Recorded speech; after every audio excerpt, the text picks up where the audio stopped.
Halo, Assalamualaikum. Ketemu lagi bersama kita, bersama Mami Cici dan Kakak Kian. Hari ini kita akan belajar fisika tentang materi, usaha, energi, dan daya. Yuk, kita belajar. Materi kita hari ini adalah usaha, energi, dan daya. Pertama, kita akan belajar tentang materi usaha. Nah, sebelumnya kita lihat dulu kakak mau ngapain. Kakak, coba kakak di sini. Nah, kakak, coba kakak dorong tembok ini. Kakak memberikan gaya nggak pada tembok ini? Memberikan gaya. Tapi temboknya bisa bergerak nggak? Tidak bisa bergerak. Memberikan gaya, tetapi tidak mengalami pergerakan. Artinya, ketika kita memberikan gaya terhadap suatu benda, tetapi tidak ada perubahan atau perpindahan pada benda itu, dikatakan bahwa kita tidak melakukan usaha. Sehingga faktor-faktor yang mempengaruhi usaha tentunya ada dua variabel. Yang pertama adalah gaya dan yang kedua adalah perpindahan. Di sini kita bisa tulis W, usaha, work, ini dicari dari gaya dan perpindahan. Ketika tadi kakak Kian mendorong tembok, dia melakukan gaya terhadap tembok itu. Gayanya ada, tetapi tidak mengalami perpindahan untuk temboknya. Sehingga dikatakan walaupun ada F, tetapi S-nya sama dengan 0, maka W-nya juga akan sama dengan 0. Sehingga usaha akan selalu bernilai positif ketika ada gaya yang dilakukan dan juga menyebabkan perpindahan terhadap benda tersebut. Sudah dipahami? Sekarang kita masuk yang kedua, yaitu energi. Kakak sini. Coba kakak. Kakak tahu enggak macam-macam energi itu apa saja?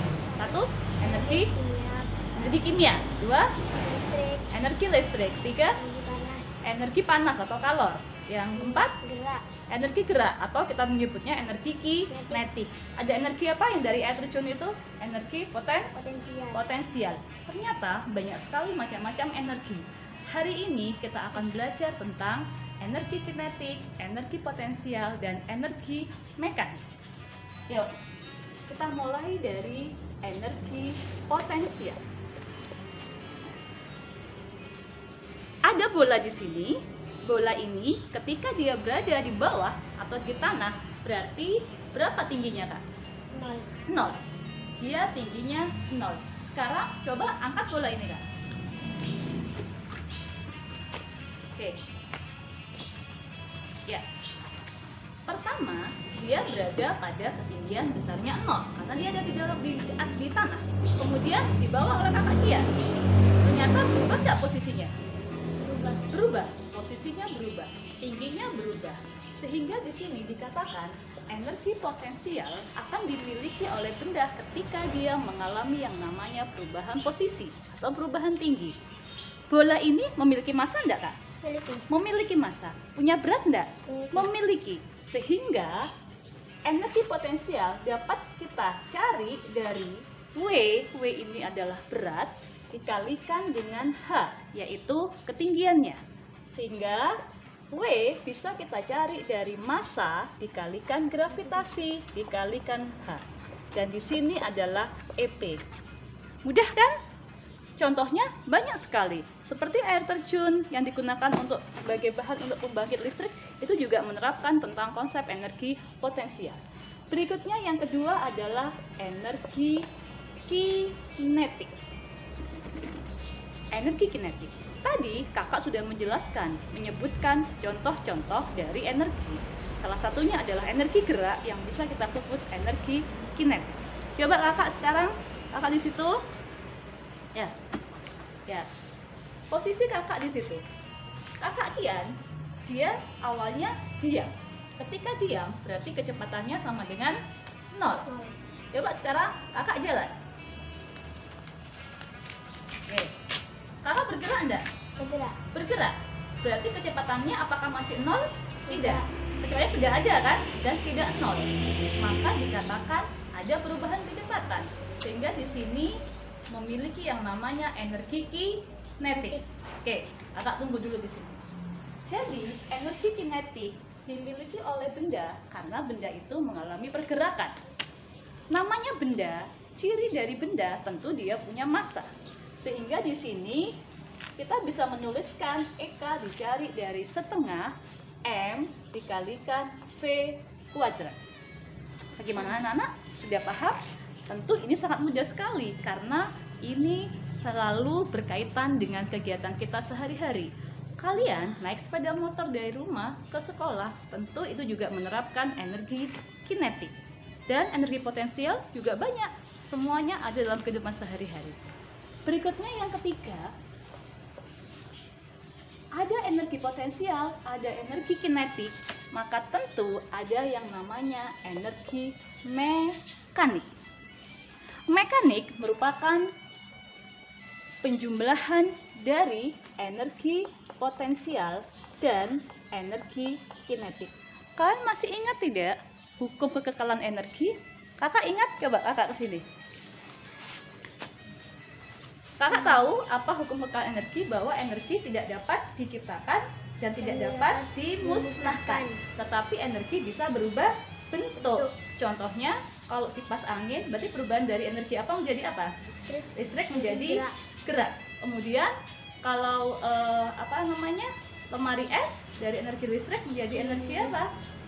Energi Kalor kan? Kalor, tetapi di sini suhunya mengalami penurunan. Oke. Kemudian, seperti misalkan setrika listrik juga dari energi listrik menjadi energi panas. Oke, banyak sekali. Nah, di sini kemudian energi mekanik EP ditambah EK. Dan energi mekanik ini jumlahnya selalu tetap. Jumlahnya selalu tetap. Dia tidak akan mengalami yang namanya perubahan. Mana yang bisa berubah? Yang bisa berubah adalah energi potensial dan energi kinetiknya. Oke. Sudah paham belum? Ini masih beberapa dari banyaknya energi yang perlu kalian pelajari. Masih ada energi potensial pegas, tapi nanti akan kita pelajari pada saat kita belajar gerak harmonik sederhana. Oke, kita hapus dulu. Selanjutnya adalah daya.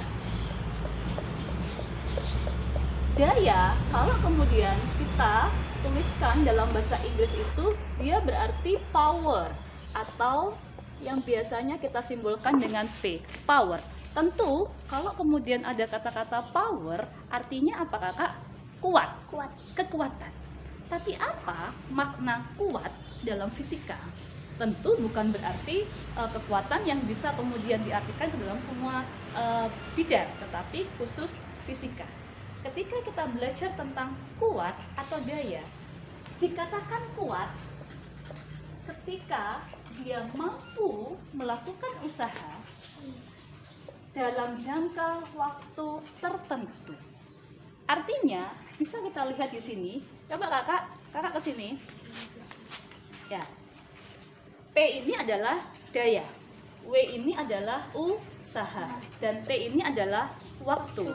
Ketika P dan W hubungannya seperti ini, artinya bahwa P akan bernilai tambah besar ketika usaha yang dilakukan juga semakin besar.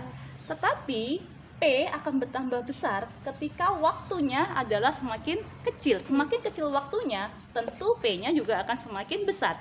Ini yang disebut dengan hubungan berbanding terbalik, sedangkan ini adalah sebanding. Coba kakak, mami tanya sekarang, apa satuannya daya? Watt. Apa alat untuk mengukur daya? Wattmeter. Oke, di mana kita bisa melihat tentang daya? Tentu banyak sekali. Dalam banyak sekali komponen listrik, satuannya adalah daya. Misalkan di lemari es 200 watt, lampu 10 watt, 30 watt, dan lain-lain. Maka di sini P sama dengan usaha dibagi waktu. Oke, berikutnya kita akan belajar antara kaitan usaha, dan energi. Energi satuannya joule, usaha juga satuannya joule. Artinya, usaha dan energi adalah sebuah besaran yang dia memiliki satuan yang sama. Tapi, apakah artinya sama? Usaha adalah W adalah perubahan energi. Usaha adalah perubahan energi. Sehingga W ini bisa dicari dari perubahan energi kinetik atau perubahan energi potensial. Juga bisa dari perubahan kalor. Maka di sini W di sini bisa kita ubah menjadi tergantung terhadap konteksnya. Bisa menjadi energi potensial, bisa menjadi energi kinetik, bisa kemudian menjadi kalor. Oke, misalkan ini bisa beri contoh dulu. Misalkan kalor, maka W-nya bisa kita ganti menjadi Q per T. Sehingga ini M kalikan C kalikan delta T waktu dibagi T. Paham kan? Pasti paham. Sekarang, kalau ini kemudian kita ubah menjadi EP, energi potensial, maka ini bisa kita ubah menjadi EP per T. Atau ini bisa kita tulis M kalikan G kalikan H per T. Nah, ini kita hapus dulu. Oke. M, G, H, T. Kalian tahu kan, untuk pembangkit listrik, tenaga air, tentu dia menerapkan energi potensial dari air terjun yang kemudian akan menggerakkan generatornya. Sehingga di sini P-nya bisa kita ubah menjadi M kalikan G kalikan H per T. M bisa kita ubah menjadi rho dikalikan V. V di sini adalah volume. Kemudian bisa kita tulis G, kita tulis H, dan kemudian T.